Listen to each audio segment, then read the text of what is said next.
Vosaltres us imagineu un 9 de novembre amb una consulta organitzada 3 setmanes abans per la societat civil? Jo crec que el 9 de novembre, si s'acaba negant la consulta, s'acabarà organitzant a nivell de la societat civil. Jo penso que amb la desobediència civil s'han aconseguit moltes coses. Altres formats que estem oblidant o menys tenint, eleccions municipals, consultes similars, poden llegir-se també en aquesta clau.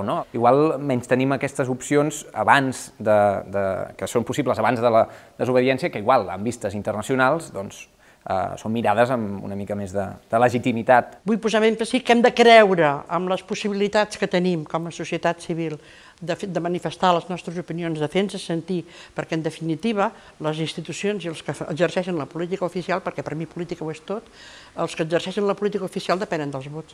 No es pot confiar gaire en els poders fàctics en que si es prohibeix aquesta consulta ells siguin els que liderin una desobediència civil, i penso que en tot cas haurà de ser la societat qui s'organitzi i qui tiri endavant aquesta desobediència.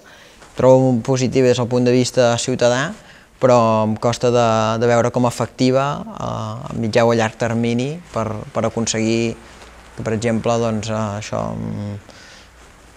govern de la Generalitat declarés, entenc, unilateralment la independència. Però a mi no se m'acut com es pot organitzar i com es pot vertebrar això per tal que sigui vist des de l'anomenada comunitat internacional amb seriositat i amb rigor i acceptat. Penso que les eines hi són, perquè quan es va fer la consulta per la independència